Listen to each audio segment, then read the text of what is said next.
കഴിഞ്ഞ ദിവസം ആലപ്പുഴ ആറാട്ടുപുഴയിൽ നിന്നും മത്സ്യബന്ധനത്തിന് പോയ വള്ളം വല നീട്ടുന്നതിനിടയിൽ ഭാരമുള്ള വസ്തുവിലുടക്കി ലക്ഷങ്ങളുടെ നാശനഷ്ടമാണ് സംഭവിച്ചിരിക്കുന്നത്.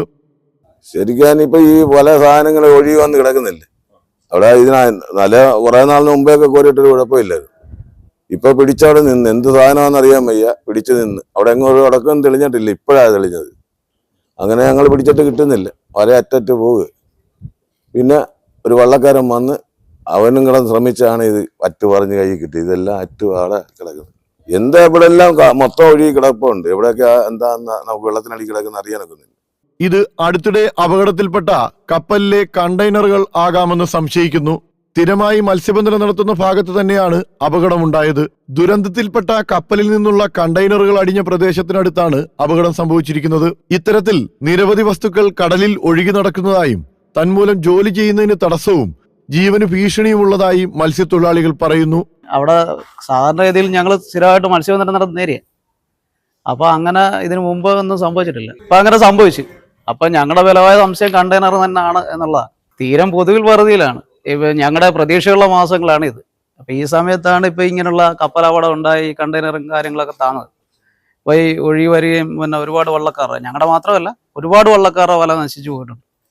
അപ്പൊ അതിന് സർക്കാർ ഞങ്ങൾക്ക് അങ്ങനെ ഒരു വക ഇതുവരെ തന്നിട്ടില്ല. അങ്ങനെയുള്ളൊരു സ്കീമും പ്രഖ്യാപിച്ചിട്ടില്ല.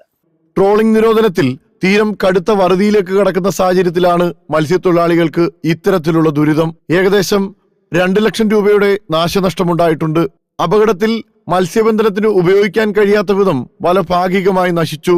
ദിവസങ്ങളായി മത്സ്യബന്ധനത്തിന് പോകാൻ കഴിയാതെ വലയുടെ അറ്റകുറ്റപ്പണിയിലാണ് തൊഴിലാളികൾ. ട്രോളിംഗ് നിരോധന കാലത്ത് സർക്കാർ വാഗ്ദാനം ചെയ്ത തുകയും റേഷനും ഇതുവരെയും എല്ലാ കുടുംബങ്ങൾക്കും ലഭിച്ചിട്ടില്ലെന്നും അടിയന്തരമായി വിതരണം ചെയ്യാൻ നടപടികൾ ഉണ്ടാവണമെന്നും മത്സ്യത്തൊഴിലാളികൾ ആവശ്യപ്പെടുന്നു. 1000 രൂപയും 6 കിലോ അരി തരാമെന്ന് പറഞ്ഞു. കുറച്ചു പേർക്ക് 1000 രൂപ വീണെന്ന് തോന്നുന്നു. അരി കിട്ടിയില്ല. ഇത് സമ്പദ്ഘടനയുടെ പ്രാഥമിക ഉൽപാദന മേഖലയിൽ കഠിനാധ്വാനം ചെയ്യുകയും എന്നാൽ പ്രകൃതിക്ഷോഭങ്ങൾക്കും മറ്റു ദുരന്തങ്ങൾക്കും നിരന്തരം വിധേയരാകേണ്ടി വരുന്ന ജനവിഭാഗമാണ് മത്സ്യത്തൊഴിലാളികൾ. പ്രകൃതി ദുരന്തങ്ങൾ അവരെ മുഴുപട്ടിണിയിലേക്ക് നയിക്കുന്ന സാഹചര്യങ്ങളും വിരളമല്ല. രാജ്യാന്തര മത്സ്യ ഉൽപാദനത്തിന്റെ 20 മുതൽ 25% വരെ കേരളത്തിന്റെ സംഭാവനയാണ്. ഇനിയും സമൂഹത്തിൽ മുഖ്യധാരയിൽ എത്തിപ്പെടാത്ത സമ്പദ്ഘടനയിൽ മുഖ്യ പങ്കുവഹിക്കുന്ന മത്സ്യത്തൊഴിലാളികളുടെ സുരക്ഷ ഉൾപ്പെടെയുള്ള ജീവിത സാഹചര്യങ്ങൾ മെച്ചപ്പെടുത്തുന്നതിനായി കൂടുതൽ കേന്ദ്ര സംസ്ഥാന പദ്ധതികൾ നടപ്പാക്കേണ്ടിയിരിക്കുന്നു. News desk I24.